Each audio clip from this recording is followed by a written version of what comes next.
Welcome to The Game is the Teacher, the podcast where athletes, coaches, and leaders share the lessons sports have taught them both on and off the field. Every episode will uncover the impact of athletics and ask one question. What does The Game is the Teacher mean to you? Let's dive in.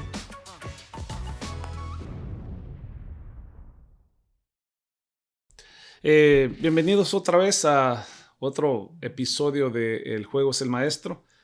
Ahora vamos a darle un poquito más de cambio a esto porque nos da, de antemano, me da mucho gusto y honor otra vez darle la bienvenida al profesor Ernesto de la O. Y como decía, le vamos a dar un poquito de vuelta a eso porque vamos a hablar ahora específicamente del fútbol. Vamos a hablar acerca de la trayectoria del profe. Y nos vamos a enfocar en los cuatro conceptos futbolísticos, ¿no? Lo técnico, táctico, psicológico y por supuesto lo físico. Y los componentes y cómo la visión y que tiene el profesor Ernesto de la O, y para que nuestros radioescuchas y también las personas que van a poder ver este podcast podamos aprender más de una persona que pues vive, come, sueña fútbol, y vamos a ver esa pasión y cómo se transmite esos conceptos para que nosotros lo podamos apreciar mejor. De antemano, buenos días, Ernesto. Gusto de tenerte aquí con nosotros otra vez. Buenos días, Edwin, Bar, Marco detrás de cámara, Junior que está ahí colaborando. Gracias por tenerme aquí. Profe, ¿cómo estás? Muy buenos días, gracias, bien, gracias. Y pues buenos días a todos y todas que nos pueden ver o escuchar dentro de este podcast. Y para nosotros siempre va a ser un honor tener personas capacitadas hablando de deporte en general para fortalecer la comunidad. Bienvenido, Ernesto. Gracias. Y nos da mucho gusto, ¿no? Porque así como decimos, es un orgullo, un honor tener gente como Ernesto, de que sabe y ha estado en lugares de que muchas de las veces no nos damos cuenta de dónde ha estado. Entonces también para eso es esto, ¿no? Para que darle ese spotlight, como dicen en inglés, de la trayectoria que ha tenido, y podamos saber más dónde ha estado y dónde está y dónde primero Dios va a estar el día de mañana. ¿Qué es Ernesto como profesional? Como profesional, primero que nada hablemos de la educación como entrenador, después un poco de la experiencia como entrenador en el aspecto de educación. Soy técnico clase A de la Federación de Fútbol de Estados Unidos. Soy instructor de la Federación de Fútbol de Estados Unidos. Tengo la licencia B de Brasil, del Instituto Brasileño de Fútbol. Estuve en Argentina en un curso de capacitación para formadores de talento, formadores y desarrollo de talento. Tengo la maestría en fútbol de alto rendimiento de la Universidad Católica de Ávila en España. 2 especialidades, análisis táctico, que me gustaría aclarar porque muchos dicen videoanalista, no, es análisis táctico. Sí, y preparación física en modelo de juego. Ahora, en cuanto a experiencia, inicié aquí en el Comité Angelino de Selecciones Salvadoreñas. Ustedes lo conocieron bien, vos trabajaste ahí, creo que vos también trabajaste, sí. Casal. Sí.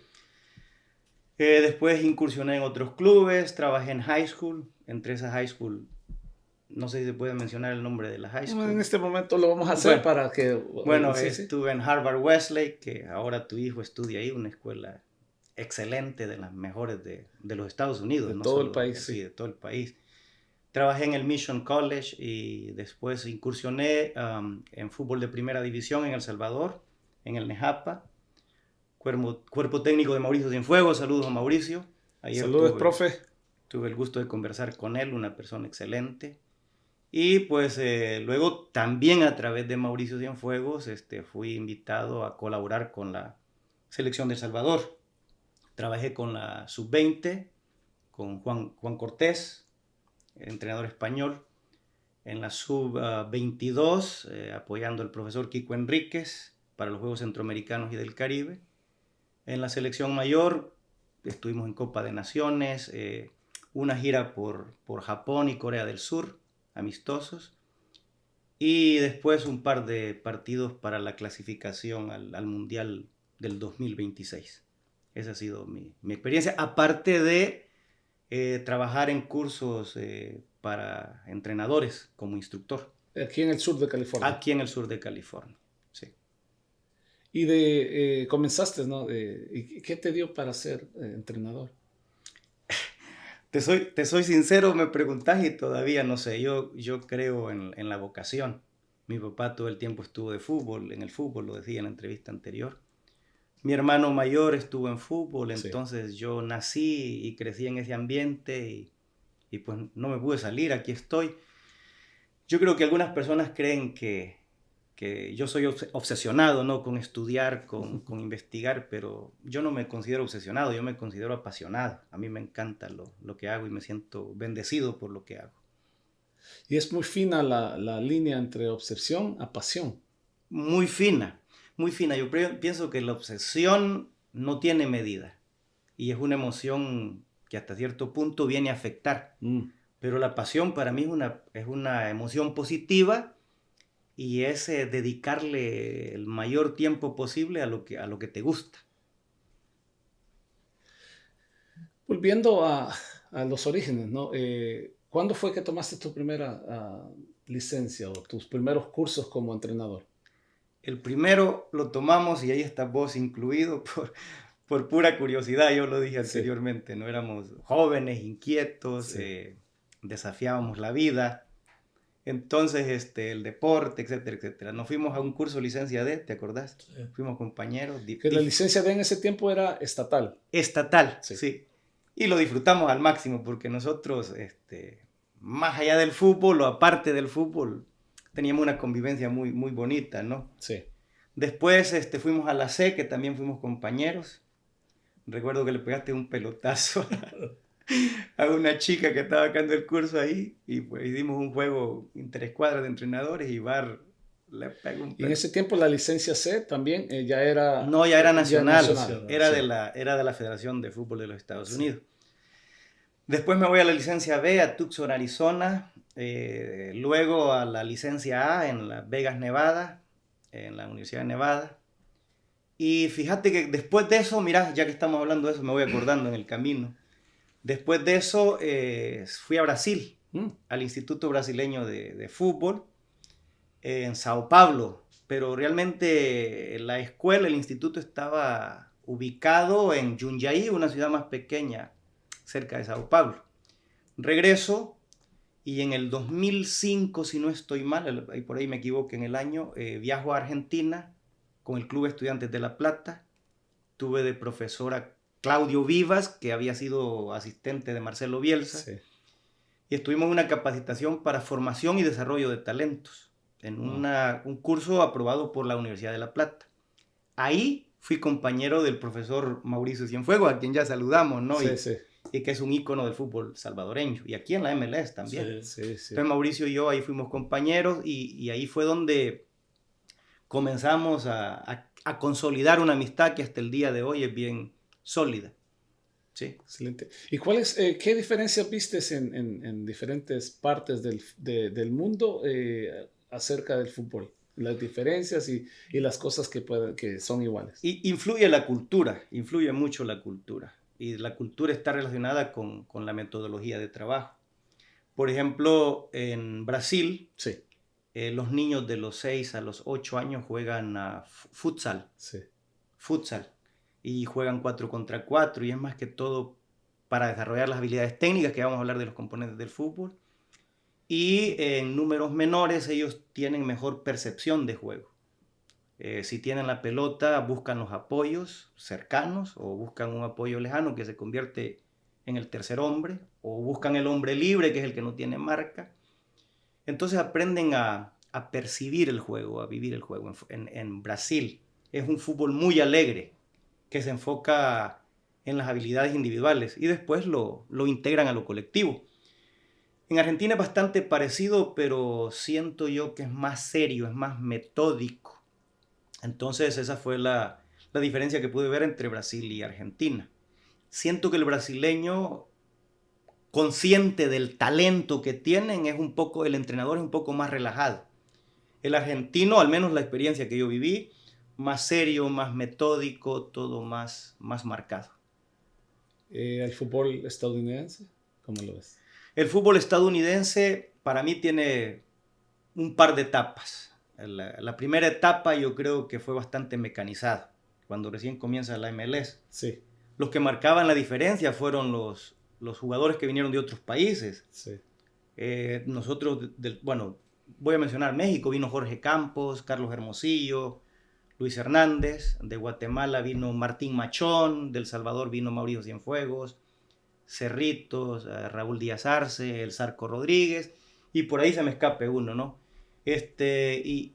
Pero el anglosajón en sí, que venía de un fútbol universitario, tenía un fútbol muy mecanizado.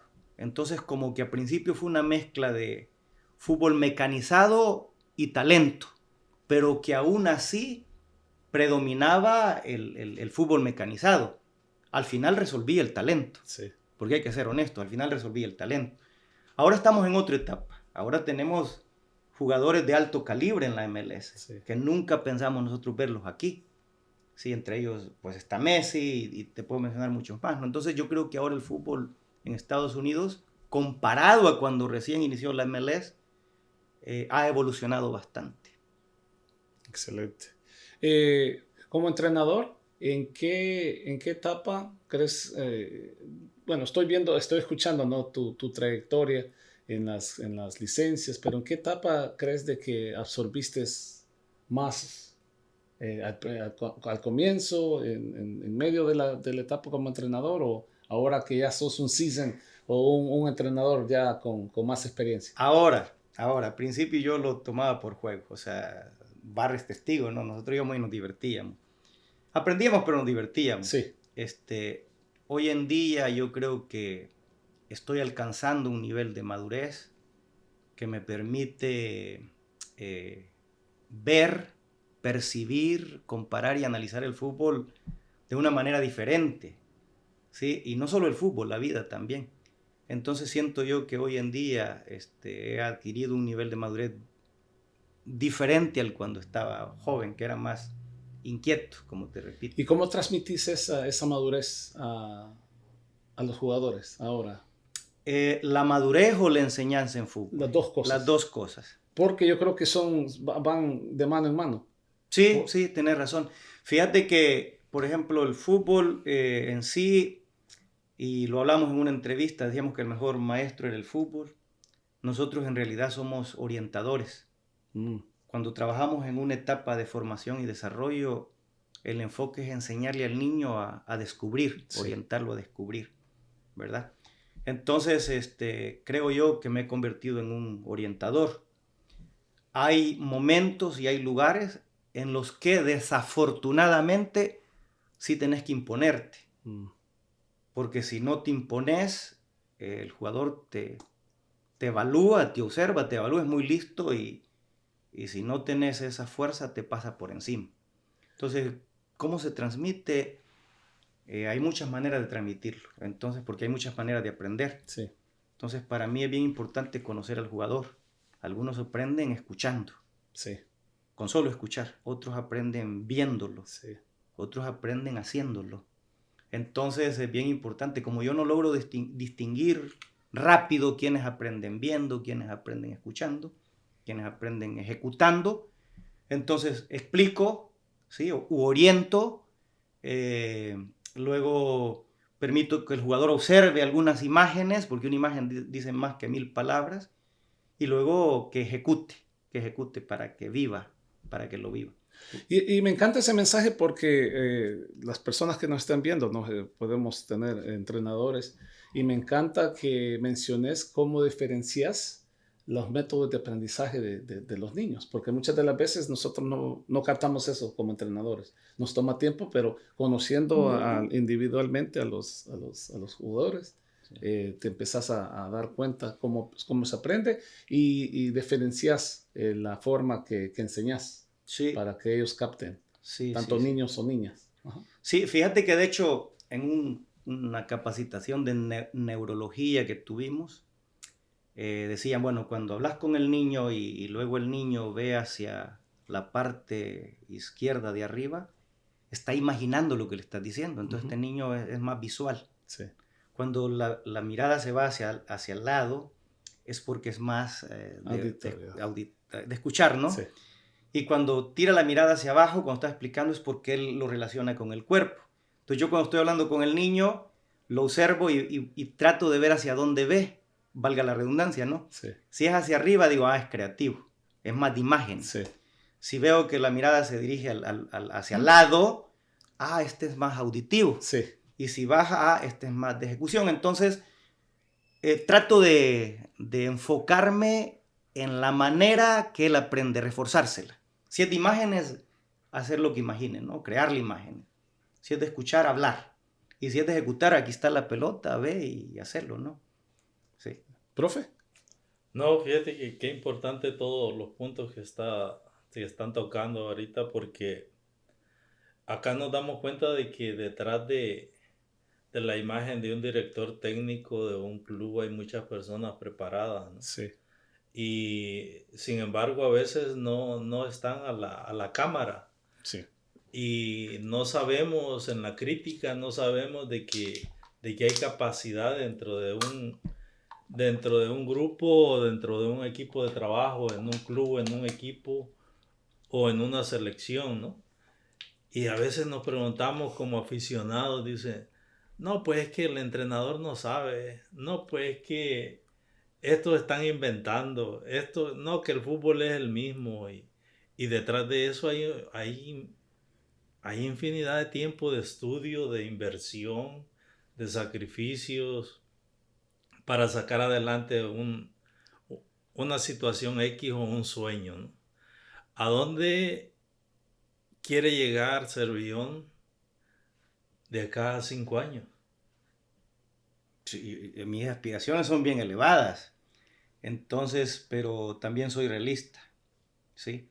Entonces, ahora mismo me gustaría seguirme capacitando, seguir experimentando con jóvenes y luego, pues, regresar nuevamente al fútbol profesional. ¿Ya no te sientes como formador? Me encanta como formador, pero quiero retos más altos.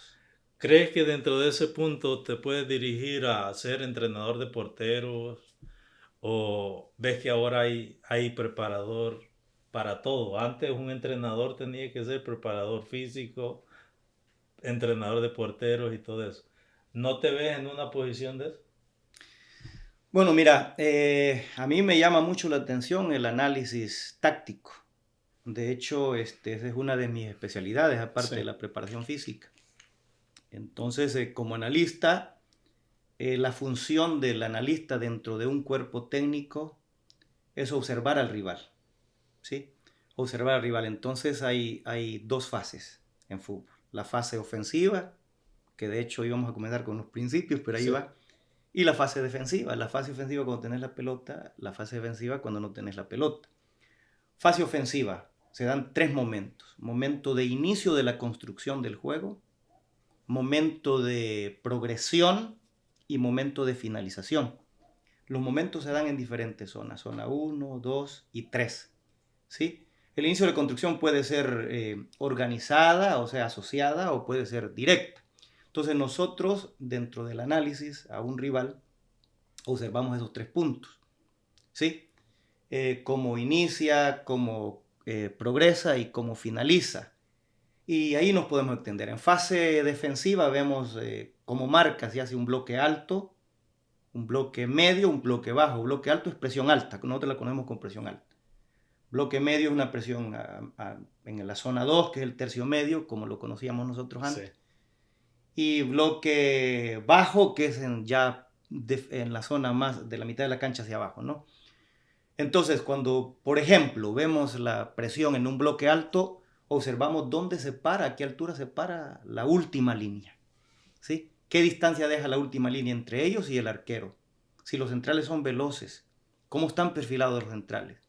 Entonces, todos esos detalles, tanto en fase ofensiva como defensiva de los rivales, nos proveen a nosotros, los analistas, información.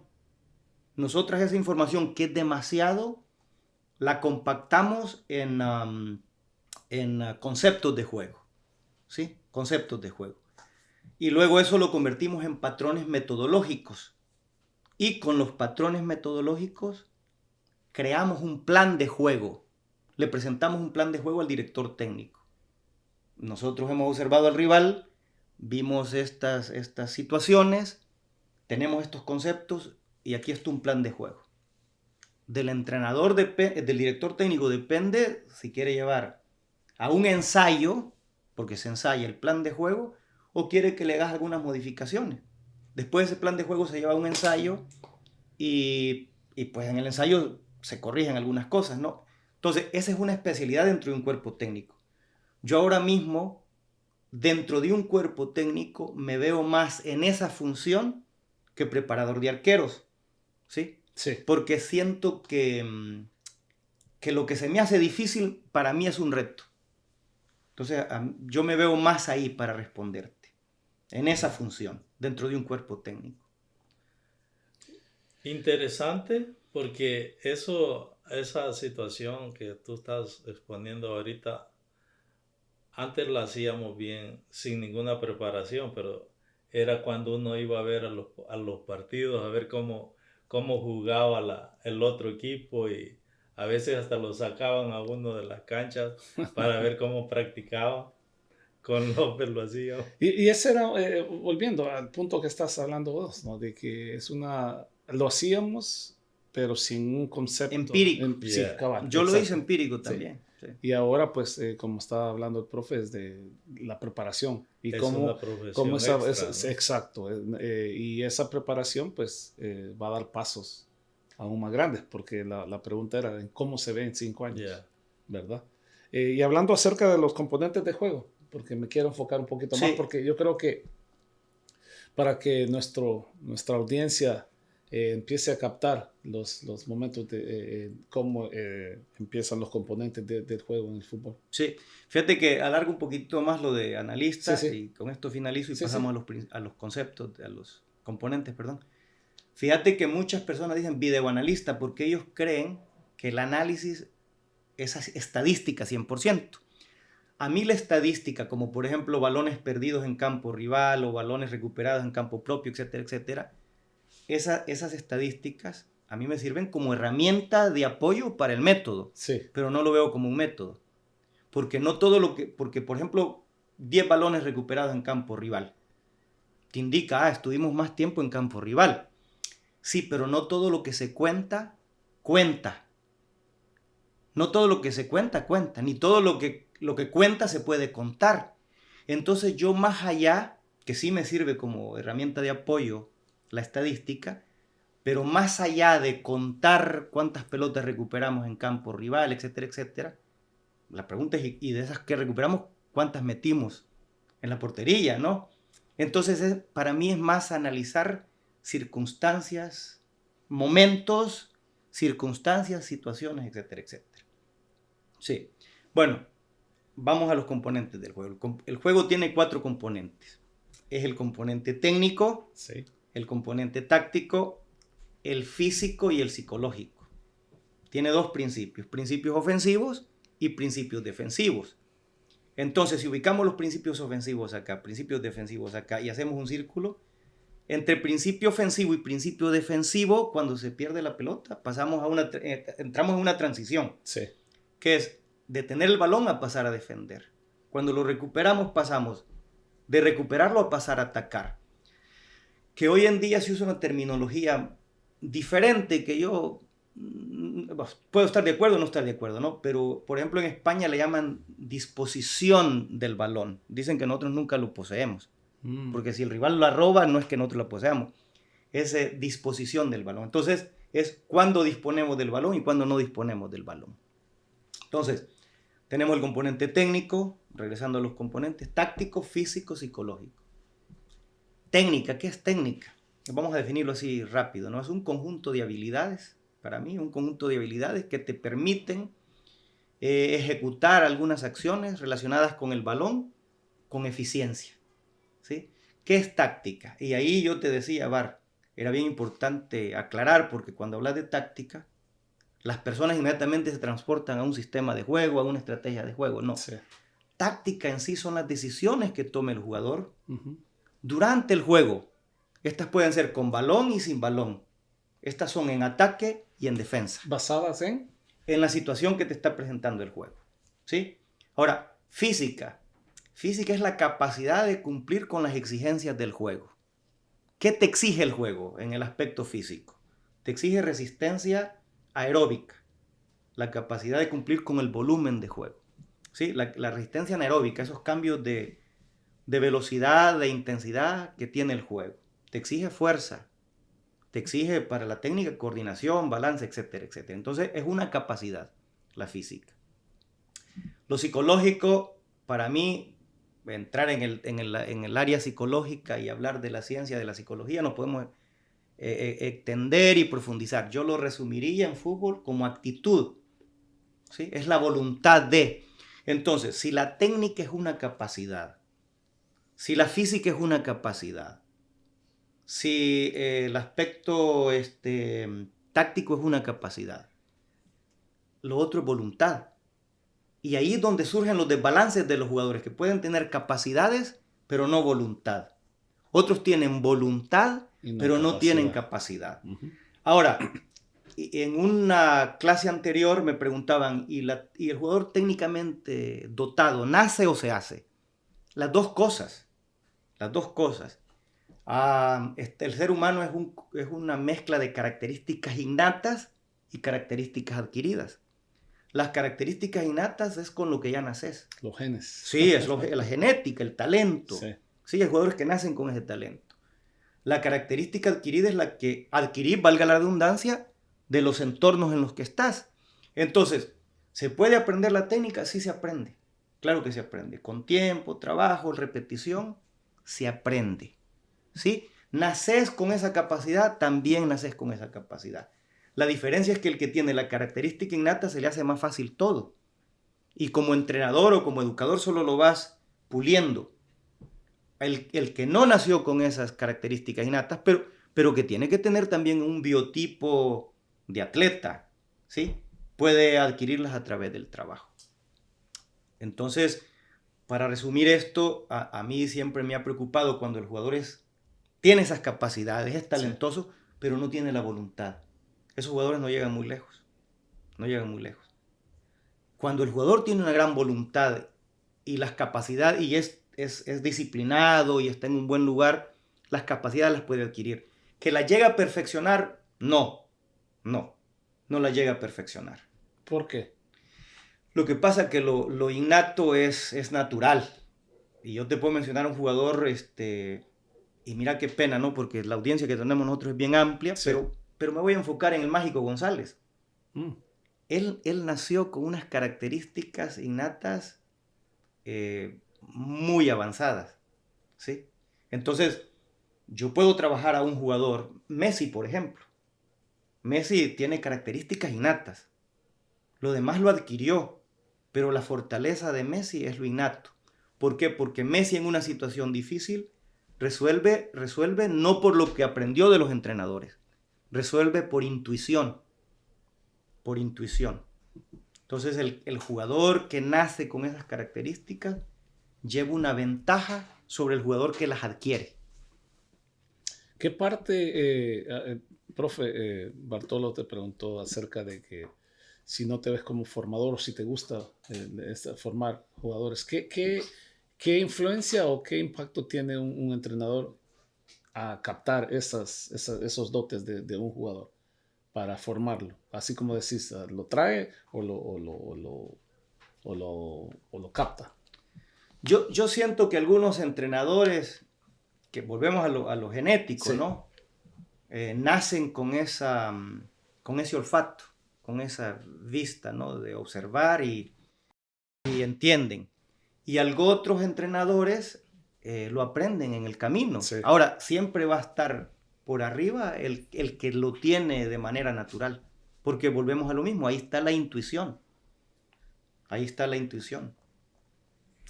¿Crees que alguien que traiga, digamos, el talento tácticamente es funcional o tiene que acobijarlo los demás para que funcione dentro de un sistema? Mira, la capacidad individual de un elemento nunca va a estar por encima del esfuerzo colectivo. Entonces yo creo que lo bonito del fútbol es eso, que es una combinación de muchas cosas, ¿sí? Porque Messi, si no está rodeado de gente capaz, tampoco resolvería. Si vamos a hablar de Messi, ¿no? Sí. Entonces tiene que tener gente que lo rodea, algunos en otro tipo de funciones, para que lo colectivo funcione, valga la redundancia, repetí esa palabra, ¿no? Entonces sí tiene que estar rodeado de gente que también se dedica a otro tipo de tareas. Están los recuperadores de balón. Porque si vamos a hablar de X jugador, un 10, un volante creativo, un playmaker, yo me hago preguntas cuando me dicen, es muy bien, muy bueno. Yo pregunto, ¿cómo adquiere el balón?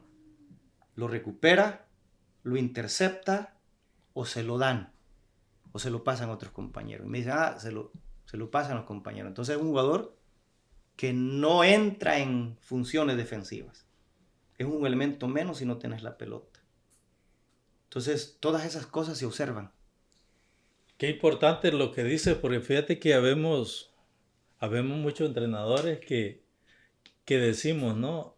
Agarren la pelota y désenla al que sabe. Uh-huh. Agarren la pelota, luchen por ella y désenla al que va a resolver, ¿no? Entonces, qué importante es de que tácticamente la función dentro del sistema se vea más colectivo que individual, porque de esa manera es que los resultados salen a favor de todo el equipo, no solo de una persona. Pero también habemos entrenadores de que preferimos no tener esa persona para que construya la idea técnica que tiene el entrenador. Un colectivo. Es un colectivo. Entonces, ¿cómo entra lo psicológico en eso? Yo creo que, a ver, para alcanzar un logro hay muchas maneras de hacerlo. A algunos entrenadores les funciona lo que vos decís. Prefieren no tener una estrella y fortalecer el colectivo. Otros prefieren tener esa estrella y que el colectivo gire alrededor de la estrella. Y tiene logros, entonces él justifica sus logros con su idea. O justifica su idea, perdón, con los logros. Entonces, para mí es bien importante un balance. Para mí es bien importante respetar la individualidad, permitirle al individuo ser, ¿sí? Pero dentro de un colectivo. Entonces, mi idea de juego, ¿cómo lo quiero hacer? Pero en el afán de cómo lo quiero hacer, muchas veces le castro la individualidad, la creatividad al ser, al individuo. Entonces yo no quiero que el individuo venga y sea un actor de mi idea, porque no me suma. Yo quiero que el individuo venga y le sume a mi idea. Y desde esa filosofía, desde ese pensamiento, le permito al individuo ser, desarrollarse de manera natural, respetando una idea colectiva. Y hablando de esos respetos, ¿no? ¿A qué edad, como entrenador y en tu experiencia, y para los entrenadores que nos están viendo, empieza a introducir la ideología o sistemas tácticos? Mira, vamos a hablar de las etapas Sí. del futbolista, ¿no? De los niños de 6 a 8 años están en una etapa de descubrir qué es el fútbol. Algunos van y continúan jugando fútbol y otros van y no vuelven a jugar fútbol. Algunos van por diferentes razones, o sea, porque el papá lo lleva, yo creo que lo hablamos en otra conversación que tuvimos, ¿no? Pero más allá de por qué vayan, que si van a continuar o no, nosotros como entrenadores, en esa edad de 6 a 8 años, en esa etapa de descubrimiento, somos facilitadores. Nosotros creamos o debemos de crear un entorno de diversión y desarrollo. Que el niño vaya a divertirse y que a través de la diversión se vaya desarrollando, sin poner mucha presión. Ahí no se habla de táctica, ahí se deja que el niño juegue, ¿no? Después vienen los 9 a los 12 años. Nosotros le llamamos etapa de fundamentación, ¿sí? Y los niños ahí comienzan a adquirir las habilidades técnicas. en esa etapa y en esas edades nosotros somos educadores. Aparte de ser facilitadores, pero pasamos a ser educadores. Sí. Es ahí donde comenzamos a crear entornos donde el niño adquiera las habilidades técnicas que le permitan ejecutar acciones con eficiencias relacionadas con el balón. Sí. Y el enfoque ahí es la técnica. Pero ya se comienza a introducir la táctica, porque bueno, quiero tener el balón, quiero manejar el balón, pero ¿cuál es la intención? Sí, la intención es anotar en la portería contraria y que no nos anoten en la portería nuestra. Sí. ¿Sí? Entonces, de ahí viene la etapa intermedia, que son de los 13 hasta los 15 años, y ahí se comienzan a desarrollar. Ya se adquirieron algunas habilidades. Aquí en esa etapa, la intermedia, de los 13 a los 15 años, es a desarrollar, o sea, a mejorar lo adquirido. ¿Sí? Y ahí sí ya se hace énfasis en la táctica, en la toma de decisiones. Porque la técnica es una ejecución. Sí. Entonces ya se hace énfasis en la toma de decisiones dentro de una estructura o dentro de un sistema. Que puede ser un 4-4-2, un 4-3-3, un 4-2-3, etcétera, etcétera, ¿no? Eso se llaman estructura. Entonces el jugador aprende que tiene una posición dentro de esa estructura, que tiene una función de esa estructura, que la función varía entre tenemos el balón y no tenemos el balón, ¿sí? Y ahí viene la toma de decisiones, ¿sí? Después viene la etapa avanzada, que son los niños ya de los 15, 16 hasta los 18 años. Sí. Y ahí se le llama el perfeccionamiento. Yo no creo mucho en el perfeccionamiento, pero repito la palabra. Y de ahí pues viene la etapa de fútbol de alto rendimiento. Entonces, nosotros vamos midiendo todo. Porque si el niño no sabe todavía conducir un balón, si el niño no sabe todavía pasar un balón, y ya le estás pidiendo que tome decisiones, aunque la decisión sea correcta, la intención sea correcta, pero la ejecución no es correcta. No es correcto, sí. Entonces surge un desbalance. Por lo tanto, nosotros tenemos que llevar todo medido. La táctica se enseña de lo simple a lo complejo. Sí. ¿Sí? De lo general a lo específico. De lo individual, lo hablamos aquel día, grupos pequeños, colectivo. ¿Sí? Entonces, ya en fútbol profesional es curioso porque en fútbol profesional fraccionás la táctica de lo colectivo a lo individual. Ya el análisis lo haces en equipo, grupos pequeños, individuo. Sí. Fíjate, qué bueno, ¿no? Porque pues los libros pues tienen todos esos principios, ¿no? Lo que yo principalmente veo es de que siempre hay que estar corrigiendo y dirigiendo a un niño, a un joven en la técnica, porque si la tiene que estar practicando para mantenerla, ¿no? Yo digo, ¿a qué edad se le enseña a un niño a cabecear? Si la mayoría como principio acá no lo hace como niño. En los países de nosotros, no, el fútbol callejero, pues empezás a cabecear desde temprana edad. Y podemos ver de que no pasa nada. Te perfeccionas, podemos ponerla. Has hablado de Brasil, has hablado de el fútbol callejero, de los argentinos y todo eso, como lo quieramos ver, ¿no? Pero igual, nosotros también jugamos en la calle y aprendimos a cabecear también, no correctamente, pero lo hicimos desde pequeño. Acá en la cultura anglosajona no se enseña desde pequeño.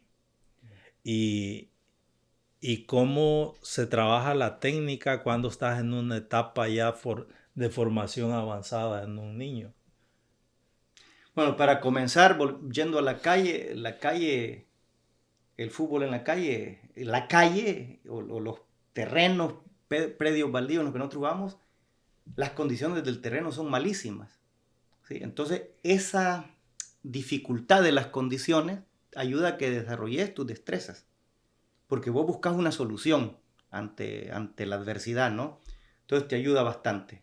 Yendo al tema del cabeceo, con todo respeto, pero con conocimientos científicos, te digo que aquí, en ese sentido, están equivocados. Porque al niño se le debe de enseñar a cabecear. El niño tiene miedo a cabecear. Porque el niño, cuando la pelota viene, por inercia, agacha la cabeza y permite que la pelota le golpee a él. Y le golpea acá. A muchos de nosotros, a mí me golpeó la cabeza ahí, la pelota ahí, y me dolió. Y tuve miedo y por ahí me causó un desequilibrio, ¿no? Entonces, lo primero que tienen que hacer es enseñarle al niño que no se cabecea, con qué parte de la cabeza se cabecea. Vamos a hablar de la frente, porque también existen estas partes, ¿no? Entonces, lo primero que tienen que hacer un niño pequeño, ya de los 9 años hacia arriba, es enseñarle la superficie del cuerpo con la que se golpea la pelota en un cabeceo. Y los primeros ejercicios deben de ser, mira qué bueno que tenemos la pelota, agarrar la pelota y que el niño comience, fíjate bien, con los ojos abiertos y la boca cerrada, ¿sí? Porque los niños a veces cierran los ojos, entonces la pelota me pega a mí, o abren la boca y se puede morder la lengua. Entonces, los ojos abiertos, la boca cerrada y esto, para que el sentido del tacto comience a relacionar con qué superficie o con qué parte de la cabeza vas a golpear vos el balón, no el balón a mí. Entonces, lo primero es esto, ¿sí? Comienzo a sentir contacto, ojos abiertos, boca cerrada, ¿no? Después de tanto sentirlo, el sentido del tacto se acostumbra. Después de que ya perdiste el miedo de tener contacto con el balón, ya podés hacer lo siguiente. Ahora se ponen dos niños a 1 metro, 2 metros de distancia y ahora soy yo el que golpeo el balón lanzándotelo a vos. Vos lo cachás y haces lo mismo. Entonces ya hay golpe al balón, ya no solo es contacto. Ya estoy golpeando el balón. Después de eso, cuando voy perdiendo el miedo gradualmente, tomamos una distancia de 2 metros, entonces ahora vos me lanzás el balón a mí. Pero vos no me vas a lanzar el balón así, me lo vas a lanzar suave, ¿no? Entonces yo comienzo a cabecear. Y después vos haces lo mismo. Va a haber un momento, en edad y circunstancias de juego, que el balón va a venir y lo vas a cabecear sin ningún temor. Sin ningún temor. Entonces, yo creo que ellos... Eso. Recalcar de que este punto no lo estamos tocando como para llevarle la contraria a la ciencia, ¿no? Sino de que más que todo ver un aprendizaje, cómo se da el aprendizaje y cómo llegas a cierto nivel donde si no practicaste algo desde pequeño, se te va a dificultar más a hacerlo ya cuando tengas 14 años, 15 años, que ya debes de estar formado, digamos, aunque no del todo, ¿no? Pero pues tampoco lo queremos ver como una irresponsabilidad. No, y es importante de que lo que estás diciendo, ¿no? Porque no es una crítica, sino que lo estamos viendo en puntos de que si, así como estaba hablando el profe, de que las cosas cómo se captan, entonces cómo se aprenden. Entonces, si la introducción, la repetición, la asimilación tiene mucho que ver. No estamos hablando nada de lo científico, porque esa es otra de las cosas, ni crítica, sino de que... puntos de vista, en realidad son puntos de vista, ¿no? En el cerebro tenemos químicos, y uno de ellos es el químico del equilibrio. Sí. Si el balón me golpea a mí fuerte acá y pierdo el equilibrio me causa náuseas. Sí. Hasta un desmayo por la náusea. Vértigo, entonces, por ahí hubieron, ¿qué? 10, volvemos a la estadística, hubieron 10 niños que la pelota lo golpea, los síntomas fueron similares, de mareo, deseos de vomitar, y hacen un estudio y dicen, no, es que el químico del cerebro se le desbalanceó, entonces evitemos el cabeceo. Sí. Pero qué penoso, esa es la palabra que voy a utilizar, qué penoso o qué triste es ver la pelota cuando viene en el aire, hay niños en cierta edad que aquí no les permiten cabecear y evaden. Por ahí te meten un gol porque no quisiste cabecear. O por ahí no metiste un gol porque no permiten cabecear. Para mí desde ahí llevas una desventaja con los países que sí les permiten a los niños cabecear. Sí. Porque llevas un grupo de niños de lugares donde no permiten cabecear a lugares donde sí permiten cabecear. Y se da una circunstancia de gol en la que el balón va a entrar si lo cabeceas. ¿Quién va a ganar? Entonces, desde ahí estás marcando una desventaja para mí, ¿verdad? Yo no tengo la verdad, pero sí tengo criterio. Y mi opinión la baso en conocimientos. No, es que es la realidad, porque es como nosotros enseñamos a jugar, a practicar fútbol, el fair play, lo que sea, pero hay lugares que le enseñan lo contrario, cómo defenderse, cómo evitar una patada, cómo no irse con la mala intención. Entonces, es parte del fútbol, es parte de lo que estamos hablando, en este caso el fútbol, ¿no? Y eso es lo que se aprende en la calle, no te lo enseñan en la pizarra. Y es importante que las personas que nos están escuchando o viendo sepan de que el fútbol es tan intenso, de que nos deja mucha sabiduría y enseñanza donde sea, y detrás de todo eso pues también hay mucha preparación, ¿no? So, ya hablamos de lo técnico, mencionaste lo táctico, ahora el concepto físico.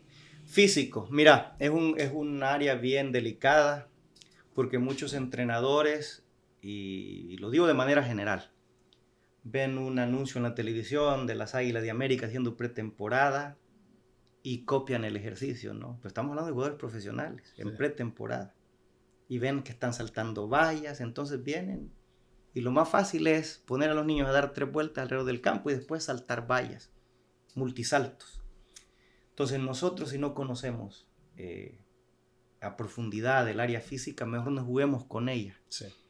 Porque fíjate que cuando vos pones a un niño menor de 15 años a saltar vallas, existe un fenómeno que se llama sobredesarrollo de la masa muscular. Uh-huh. Entonces la masa muscular comienza a crecer a lo ancho. Exacto. A lo ancho. Y le evitas a ese niño crecer por lo menos unas 2 pulgadas más. Porque se amplió, la masa muscular se amplió cuando estaba en crecimiento. Pero hay otra cosa más delicada.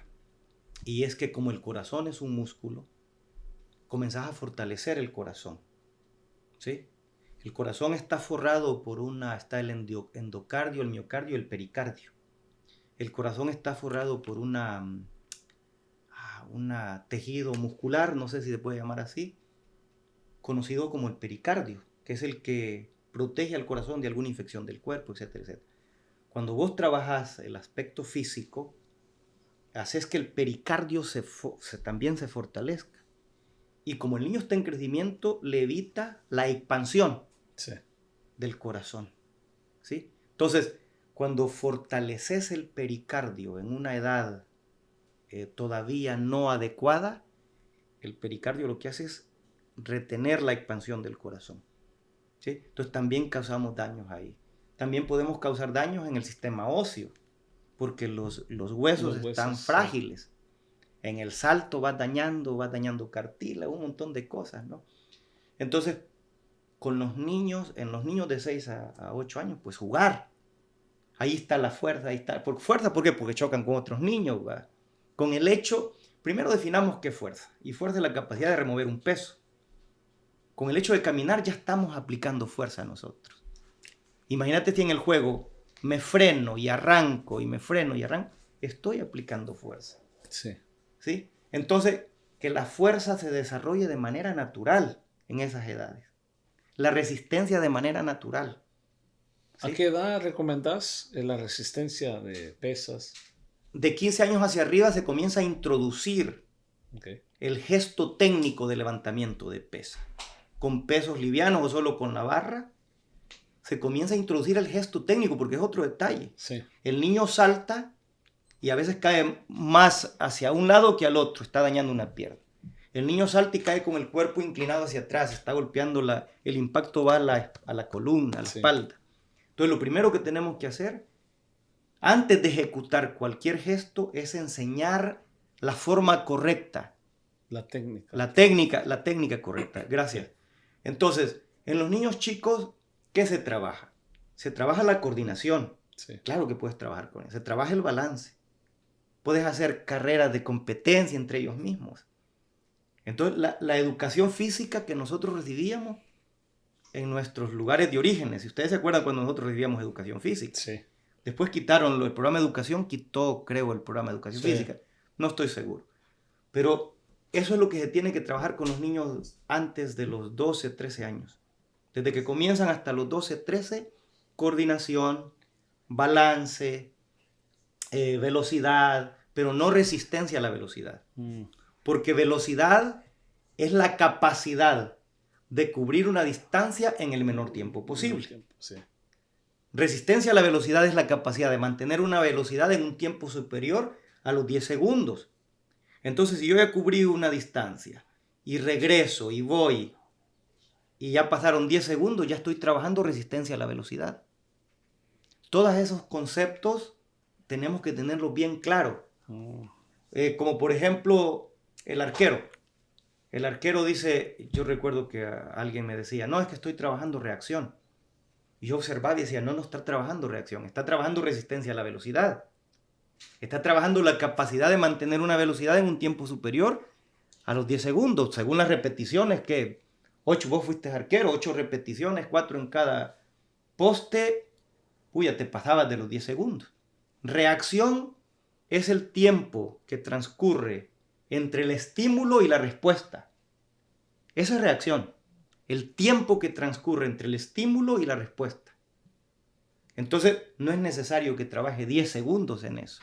Al contrario, puede ser una repetición, lo dejo recuperarse al arquero porque el sistema nervioso central, que es el que recibe la información, el que procesa la información y le envía la información a la estructura muscular a través de los neurotransmisores, necesita reposar.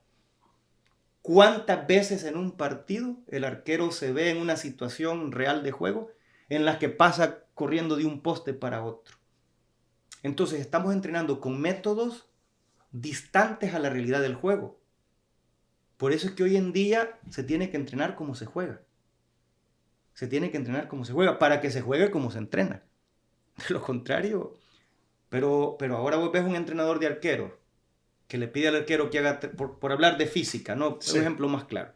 Vas a hacer 3 saltos y después del salto vas a tapar un balón allá. Y después corres a atrapar otro balón. Y después vas a atrapar un balón aéreo. Como eso es lo que nos acostumbramos a ver y creímos o crecimos creyendo que era lo correcto, ahora si no lo ves es porque el entrenador de arqueros no está trabajando bien. Es porque el entrenador de arqueros no está trabajando bien. Ahí tenés que ver la carga interna, carga externa. Cómo mido la carga interna, cómo mido la carga externa y qué componentes químicos, sustancias nutritivas se están involucrando en esta actividad. Si estoy haciendo un desgaste excesivo de glucógeno, por ejemplo, de fosfato, por ejemplo, pero vos le pedís a una persona que te explique las razones por las cuales está haciendo algo y la respuesta es porque así lo entrenaron a él. Pero nunca cuestionó. Sí. Y como no cuestionó, se acostumbró.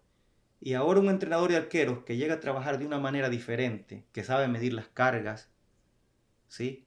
Y que por ejemplo, tome en cuenta previo al juego. Nosotros previo al juego, si son 3 días, decimos MD, en inglés le llaman match day, que también en español MD -3. MD, match day, -2. Una cuenta regresiva para llegar al juego en condiciones óptimas.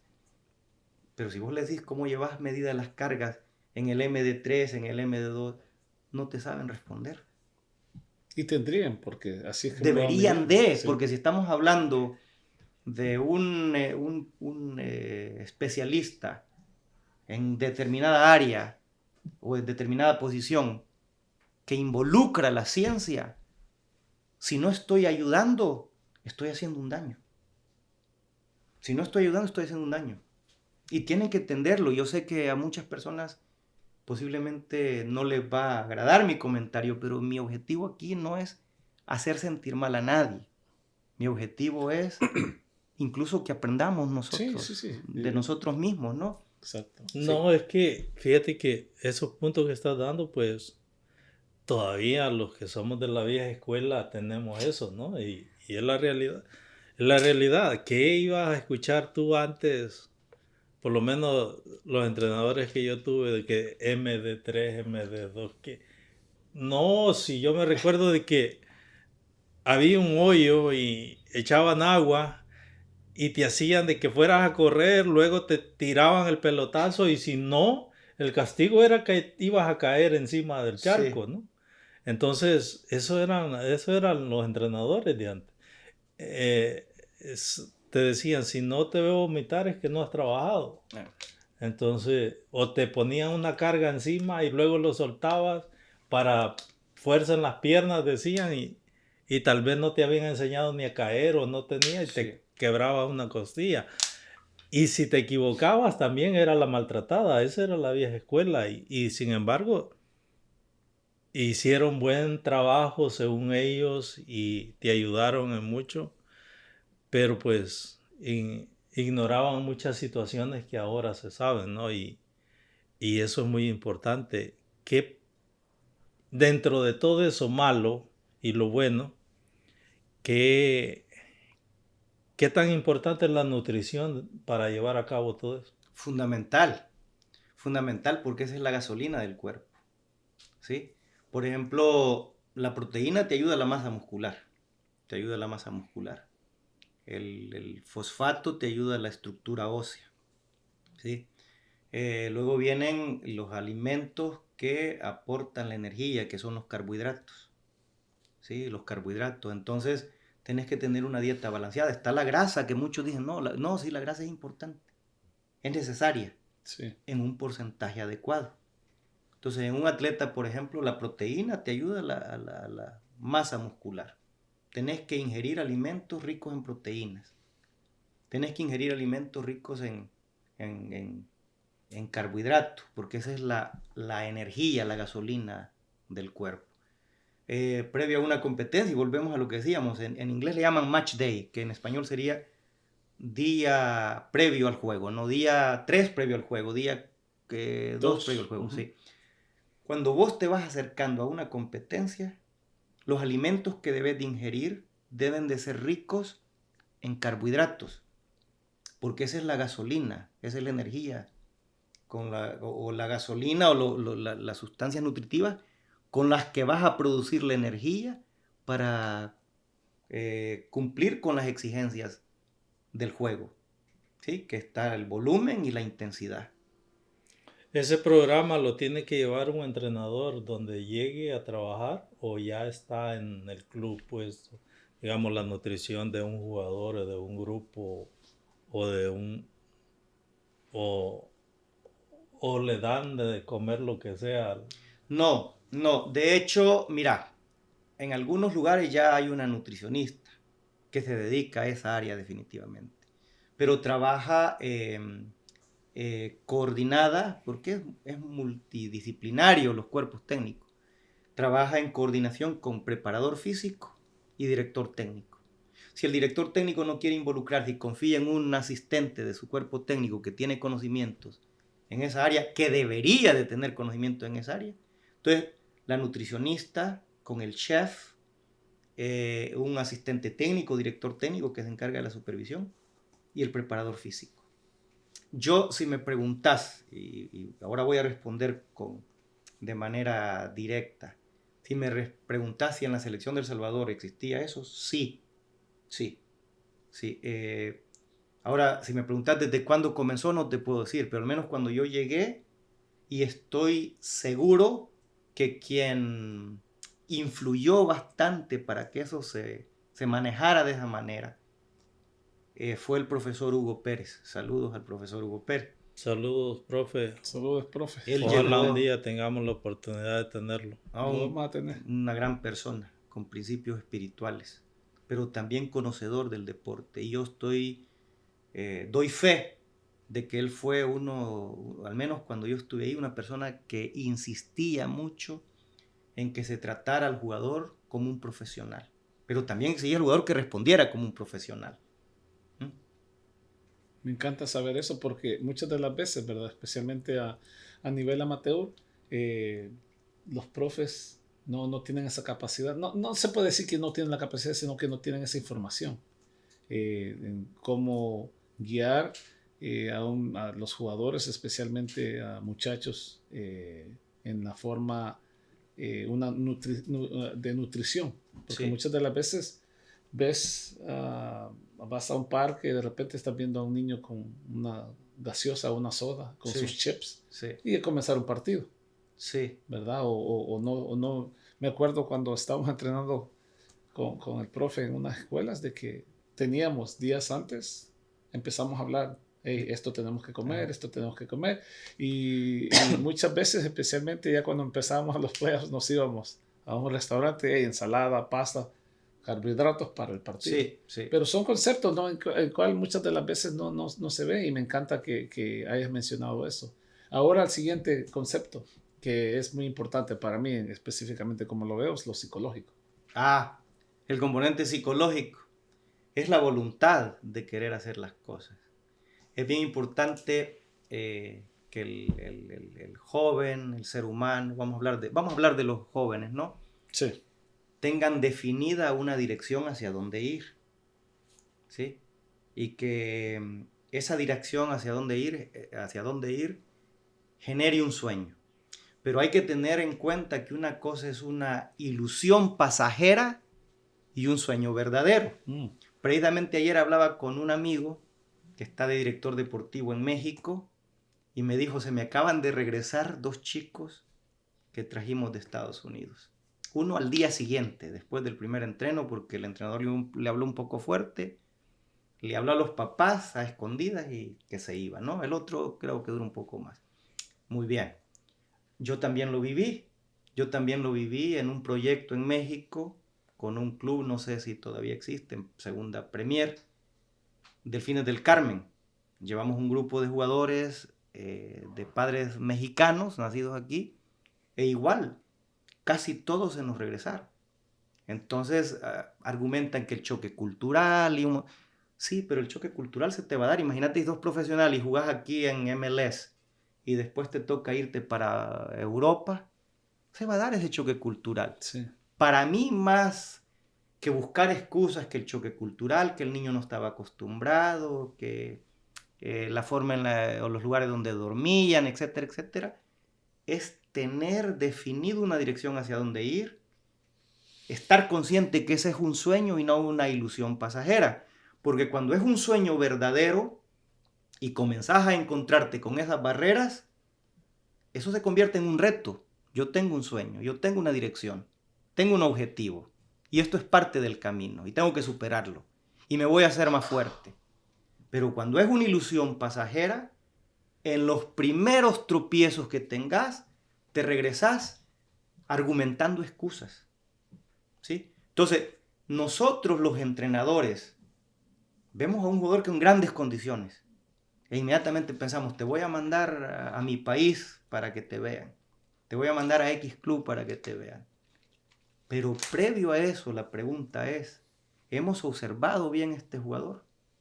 ¿Quiere el jugador realmente jugar a nivel profesional o es el papá el que está empujando al jugador a jugar profesional? ¿Sí? ¿O soy yo como entrenador el que me ilusioné con él y lo quiero enviar? Yo como lo aprendí, discúlpame, yo como Sí. lo aprendí, lo que estás hablando es la diferencia entre querer algo y necesitar algo. Sí. Sí. The needs, the difference between wants and needs. Yeah. Y el ejemplo que les doy a los muchachos cuando hablo con ellos es de, yo quiero un Ferrari. Sí. Es lo que quiero, un Ferrari. Si puedo querer un Ferrari, necesito un Ferrari. Sí. Entonces ahí es donde viene la diferencia, ¿no? Sí, claro. de saber eso. Sí. Y me encanta que lo estés viendo desde ese punto, o lo estés discutiendo desde el punto de que cuando llega un muchacho que llega con esa meta, Sí. o con un sueño, Sí. ¿verdad? Porque los sueños se pueden hacer realidad, pero hay que trabajar. Sí. Hay que trabajarlos. Sí, sí, Hay sí. que trabajarlos. Porque ahora mismo vos ves en la televisión a Vinicio Junior, ves a Messi aquí, ves a, bueno, ¿quién te pudiera mencionar? A Cristiano Ronaldo, etcétera, etcétera, ¿no? Y ves que manejan un bonito carro, ves que aparecen en entrevistas, Sí. pero no te has puesto a pensar el trabajo detrás de esa imagen, el trabajo para llegar ahí. Sí. Entonces, para mí es bien importante disfrutar el camino. Mira, yo leía una obra literaria que se llama La Odisea. Sí. Y es el retorno de Ulises a Ítaca. Uh-huh. Entonces hay un poema que dice, entre más largo y dificultoso sea el camino, mejor, porque yo lo disfruto. Entonces, Ítaca era un lugar para regresar, ¿no? Y habían dos motivaciones ahí, la esposa y el hijo. Sí. Penélope y Telémaco. Sí. Entonces, tenés una motivación. La motivación es volver a ver a mi esposa y a mi hijo en ese sueño, ¿no? En esa odisea, en ese camino. El lugar de llegar es Ítaca. Pero lo que me deja enseñanza a mí, lo que me fortalece a mí, es la lucha contra esos monstruos marinos, es la lucha contra los dioses que lo querían detener.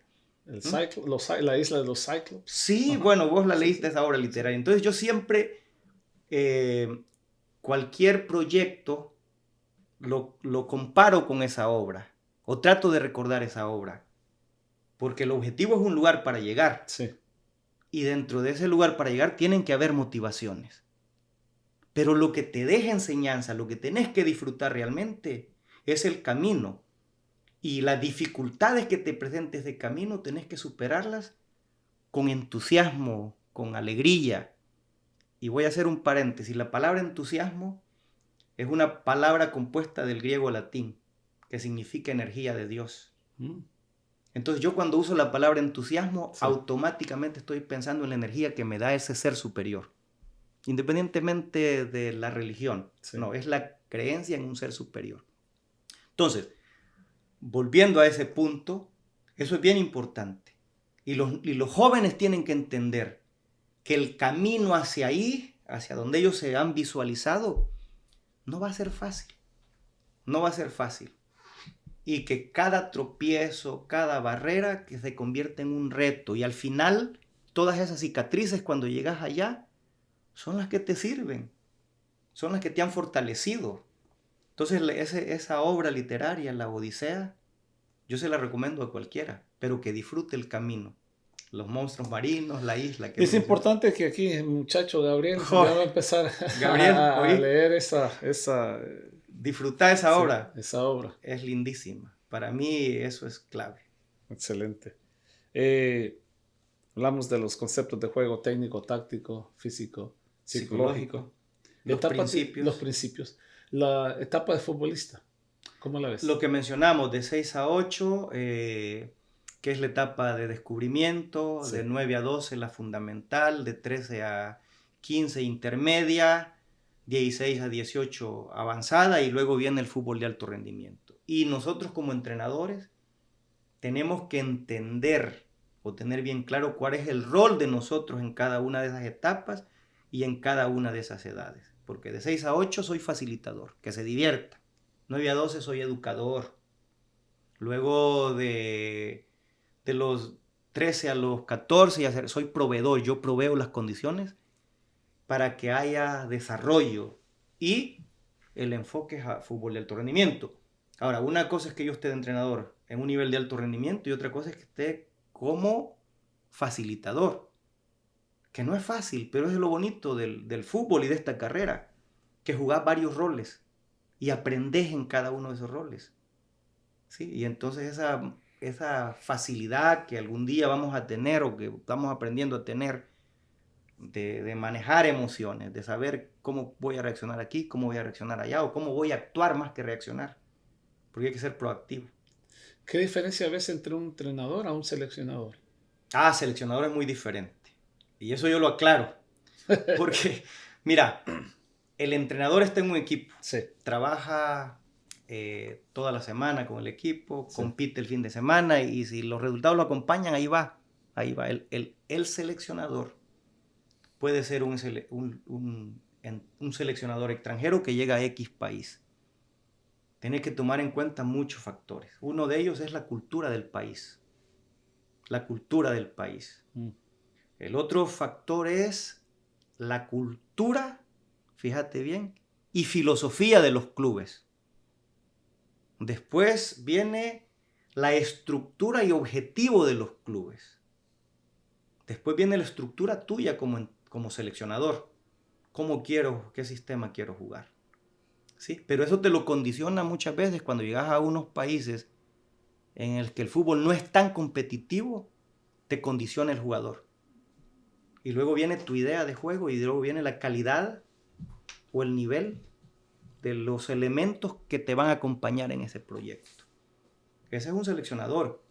Entre comillas, el que escoge lo mejor del país para competir. Y no solo del país, de jugadores que pertenecen a ese país en diferentes ligas, aún en el extranjero. El entrenador es otro rol. Y por eso yo voy a tocar este tema. Mira, un microciclo en selección con un microciclo en un club son diferentes. Son diferentes. En el microciclo de selección, el microciclo no es condicional, es más táctico. Es más táctico.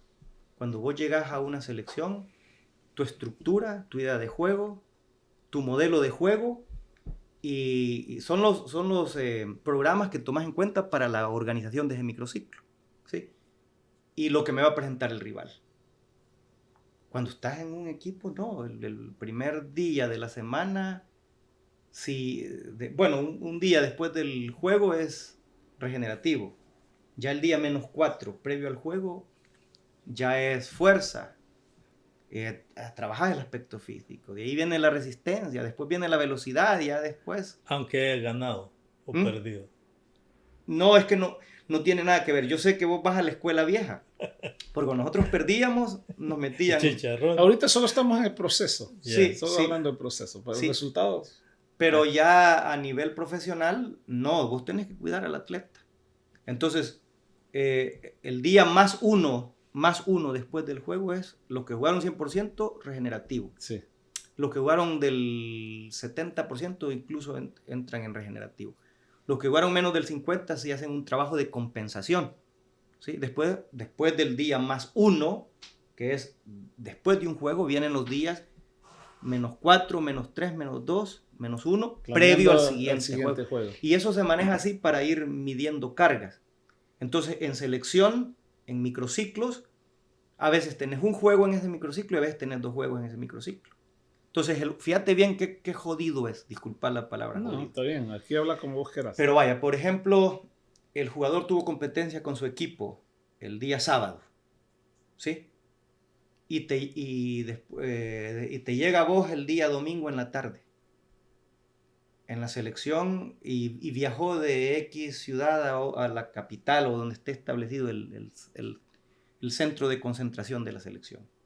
Tenés que tomar en cuenta el juego, el viaje en vehículo, sentado 1, 2, 3 horas. No sabes qué tipo de alimentación puede tener este jugador. Entonces, cuando te llega a vos el lunes, y vos vas a jugar el miércoles, y te llega a vos el lunes vos lo dedicás ¿a qué? Al +1. Le haces regenerativo porque jugó y luego, bueno.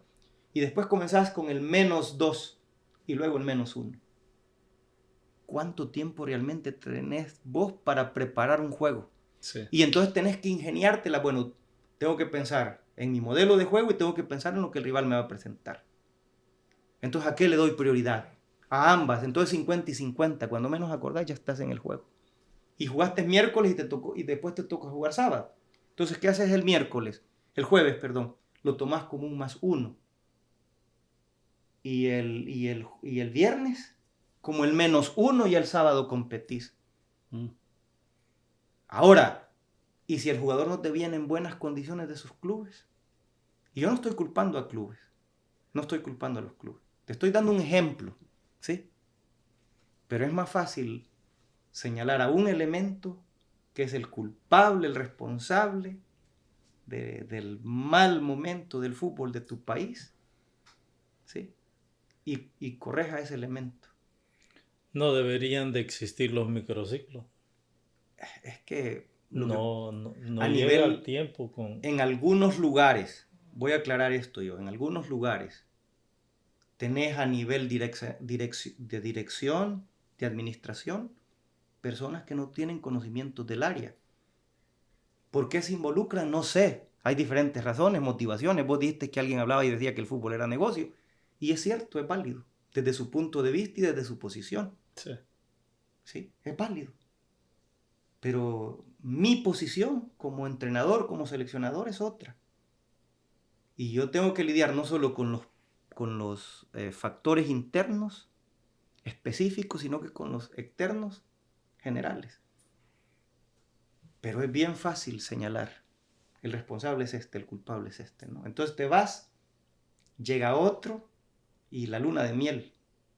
Pues Y- casi y- eso sucede, sí. Sí, llega otro, la luna de miel, y después de la luna de miel vienen otra vez los resultados adversos y también ese es responsable, aunque tenga 5, 6 meses de estar ahí, pero es responsable. La única responsabilidad tuya es haber aceptado ir a un lugar donde no te prestaban las condiciones para trabajar, haber ido a un lugar donde no existía la cultura, ¿sí? Donde no hay un conocimiento amplio, pero eso lo toman como excusa.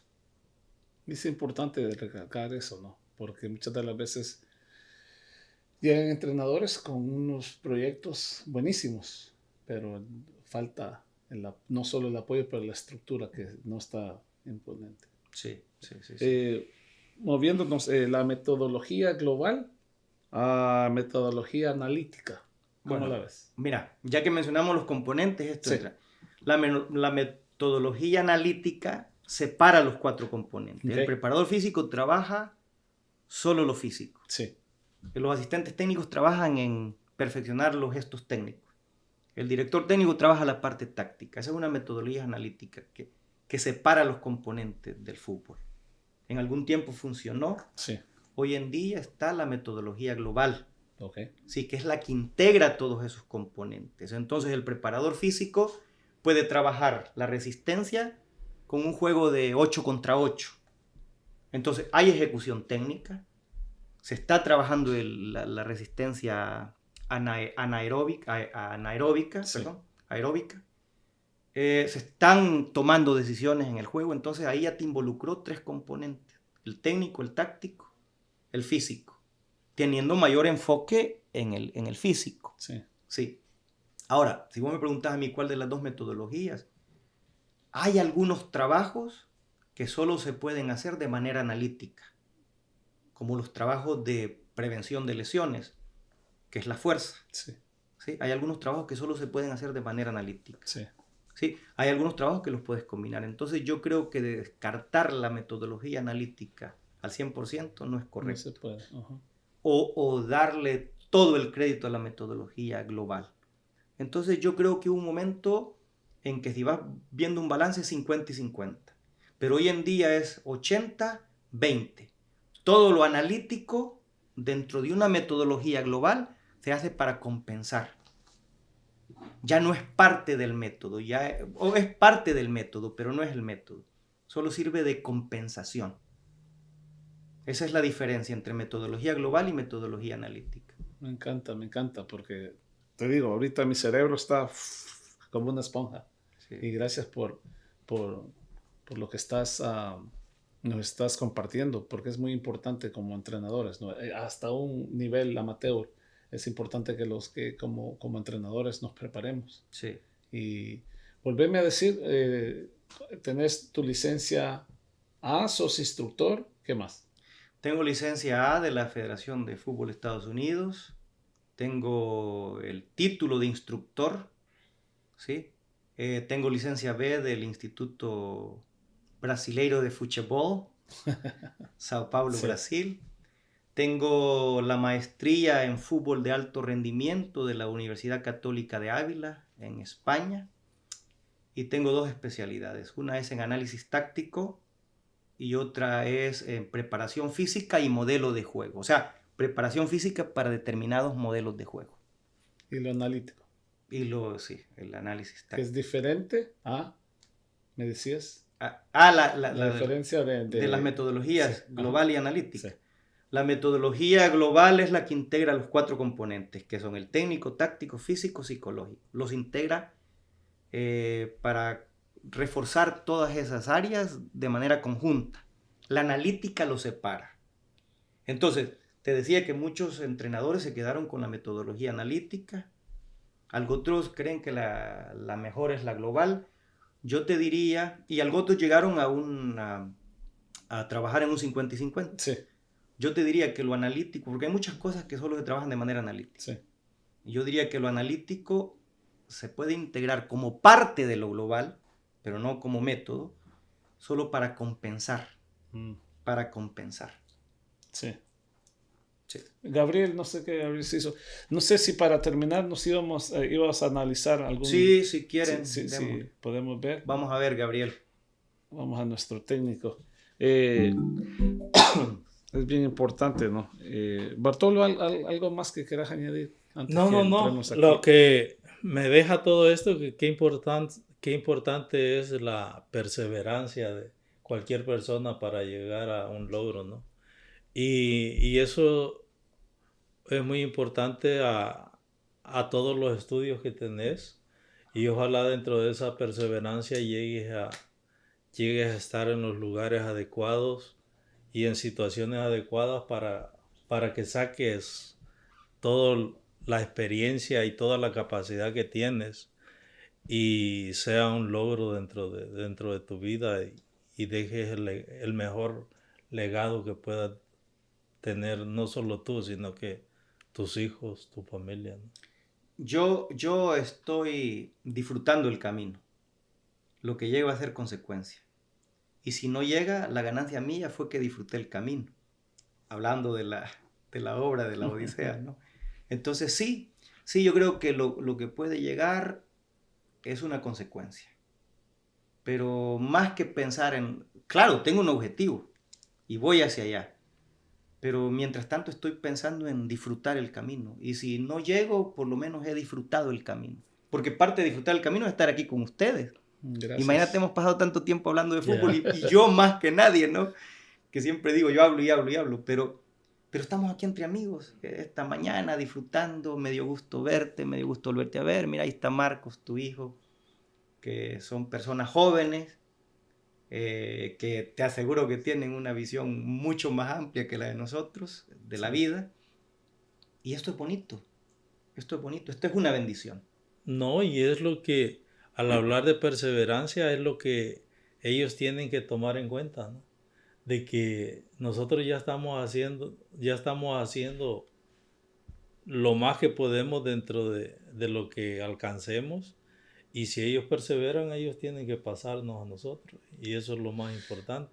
Y eso es lo importante de todo lo que se está hablando, ¿no? De que ya mencionaste la perseverancia, la resiliencia, la meta que se ha puesto el profe, ¿no? Desde sus comienzos. Y eso es lo más, para mí ese es uno de los mensajes más grandes de que yo quiero de que nuestra audiencia capte, no solo los chicos, sino que también entrenadores de muchachos, entrenadores amateurs, de que con perseverancia, trabajo y ética se puede llegar donde uno quiera.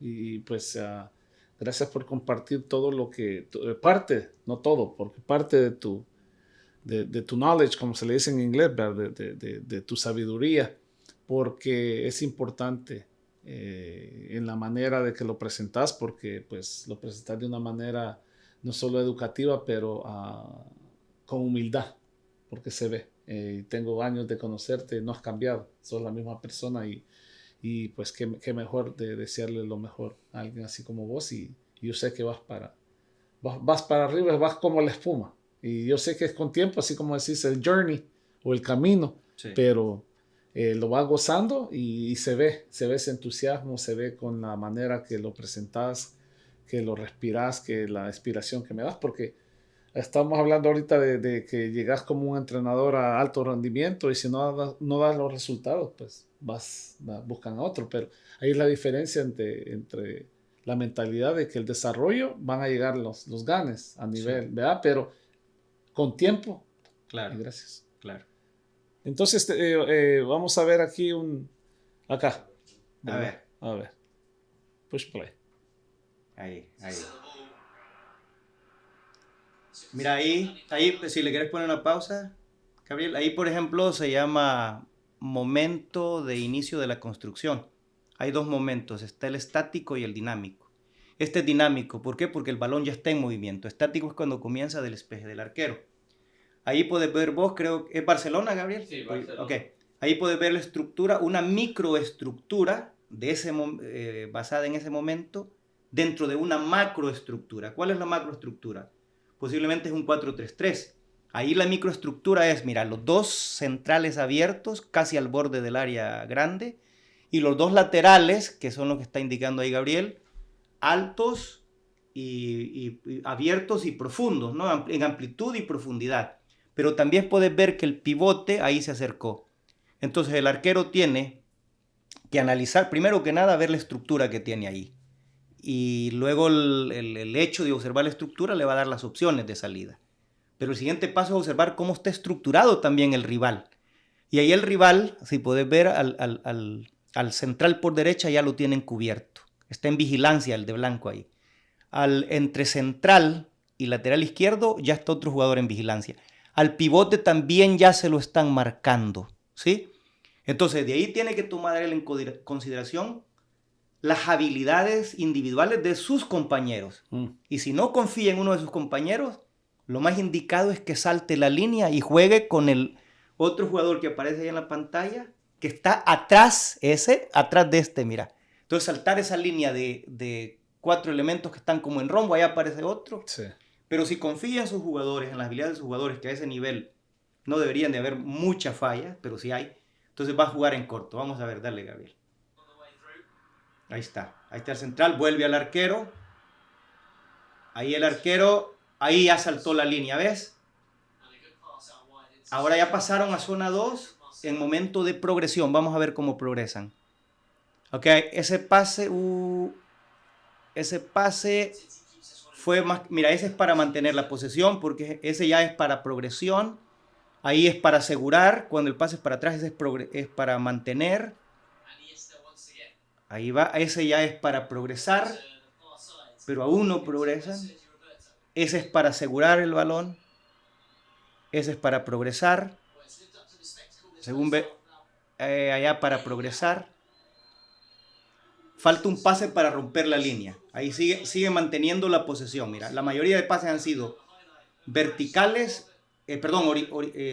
horizontales y hacia abajo. Ahí el rival está haciendo un bloque medio. ¿Sí? Ahí está haciendo un bloque medio. Ahí tuvieron que volver al arquero. Muchos dicen, ¿por qué regresan al arquero? Porque los pases hacia atrás van atrayendo al rival.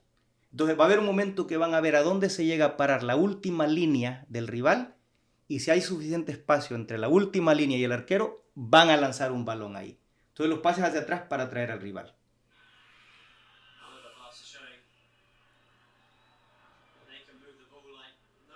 Sigue manteniendo la posesión.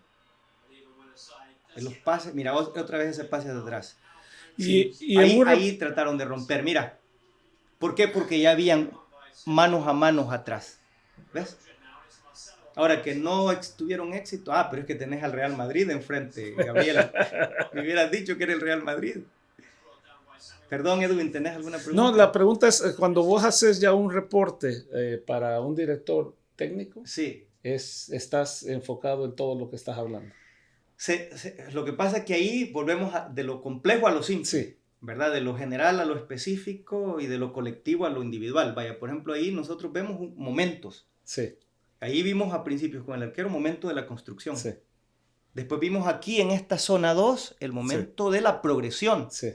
Y después zona 3 momento de finalización. Entonces nos enfocamos en microestructuras y mecanismos dentro de esos momentos en esas zonas. Y eso lo convertimos en concepto porque es mucha la información. Ahora, los pases que el equipo normalmente hace hacia atrás es para asegurar la posesión del balón. Sí, los otros así en manera horizontal para continuar con la posesión del balón. Cuando son hacia adelante y en corto es para progresar. Y cuando son largos, ya buscando zona 3 es para romper líneas. Entonces muchas veces hizo 20 pases el equipo, tuvo más la posesión del balón. Por eso te digo que no todo lo que es de cuenta cuenta. Y la pregunta es, ¿pero cuántos pases fueron hacia atrás? ¿Cuántos pases fueron a lo ancho de la cancha? Y si fueron 15, entonces, ¿cuándo hubo un pase de ruptura? Sí. ¿Cuándo hubo un pase? Sí. Gracias, Gary. Excelente. Me encanta esa. Sí. Bueno. Entonces, ya para finalizar, nosotros no vemos, el epicentro del juego es la pelota. Sí. Porque es el referente, el mayor referente.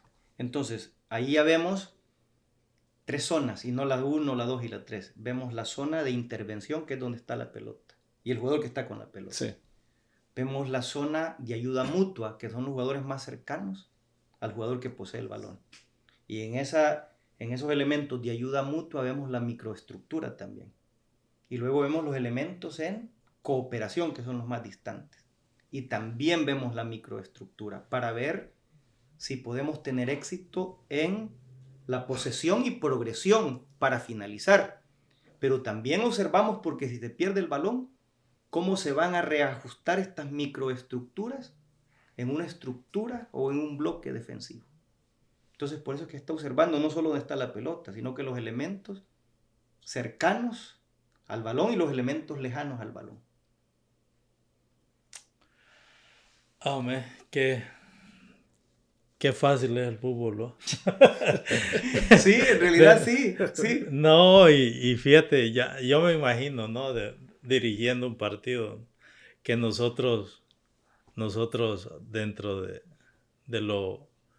lo poco, la mucha experiencia que teníamos, podíamos tomar en cuenta todo eso, porque yo recuerdo de que hay unas formas de dirigir de uno, de que dice, no, pues aquel está golpeado, tirar la pelota por aquel lado, ¿no? O aquel se enoja bien fácil. Buscar puntos débiles. Metete al área para que te cometa un penal y todo eso. Sí. Y qué amplio es ver todo eso desde fuera y estudiarlo. Pienso de que es mucho más amplio ver todas las deficiencias y eficiencias del rival. Y tenés un gran reto que hacer en tu trabajo, porque si ese es tu nuevo título que tenés, pues tenés mucho que pensar dentro de un juego, dentro de un jugador. Hasta tenés que conocer cómo llega el jugador a cierta clase de partido, sí, mentalmente, físicamente, y qué probabilidades para dar un reporte completo con quien vayas a trabajar, ¿no? Y qué bonito a la vez, porque pues eso es lo que te gusta estar. Y esperamos de que cualquier clase de entrenador tiene que saber de que se tiene que preparar para seguir adelante. Y eso es lo más importante de todo esto, la preparación. Y que tengas esas ganas, tengas ese sueño. Y pues evidente, como lo vuelvo a repetir, sos esa aspiración.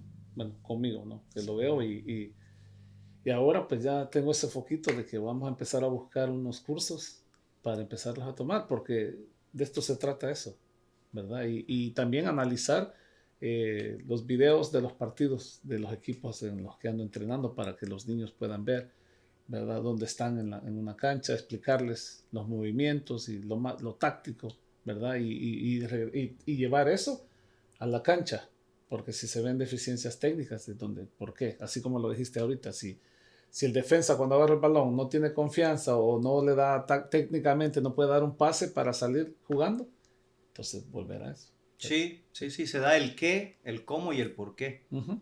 Y Bar lo decía, ¿no? Pero sí, decía, tiramos un balón donde está un jugador rival lesionado porque va a ser el punto débil, o metete al área y provoca porque es enojado y te va a hacer un penalti.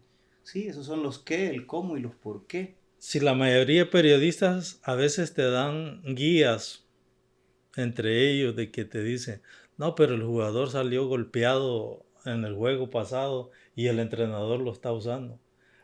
Esa información la utilizas a favor tuyo. ¿Sí? Entonces tenés que... O cuando escuchas en un partido amateur que te dice, vamos a cambiar a 4-3-3 y estás a la par. Oh, gracias, coach.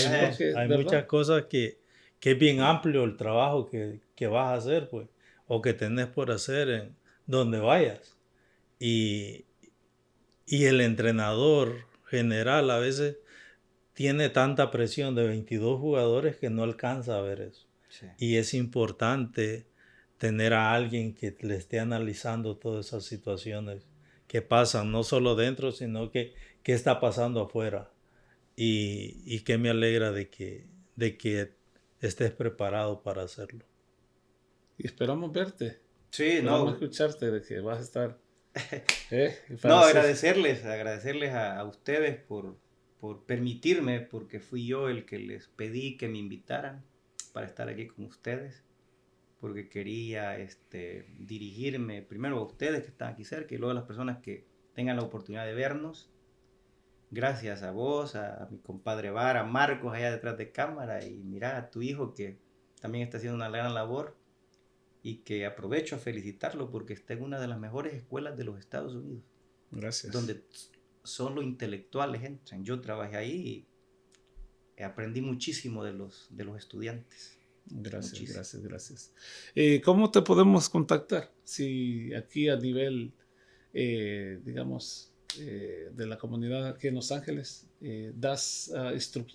sos instructor privado, o cómo podemos hacer? Sí, bueno, doy algunos entrenamientos privados, trabajo en clubes, me pueden contactar a través de mi número de teléfono, lo voy a hacer público, el área 310-895-5237. Pueden hacerlo de manera directa o por WhatsApp. Correo electrónico casi no lo reviso, aunque tengo correo electrónico, pero lo pueden hacer a través. ¿Por las redes tenés Sí, social en media? Instagram, creo que Ernesto de la OP. Aparezco como Ernesto de la OP en Instagram.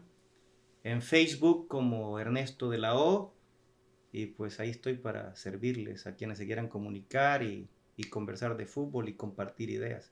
Y también para padres de que estén Algunos interesados, papás que estén interesados. en tus servicios para fomentar Sí, el claro, deporte. con todo gusto, con todo gusto. Okay. De antemano, muchísimas gracias otra vez. Gracias, profe. No, gracias a ustedes. Un placer estar acá y pues el comienzo siempre es difícil, pero trae buenos logros. El sacrificio es importante en todo aspecto. Okay. Muchísimas gracias. Gracias, Marcos. Gracias. Nos vemos. Gracias.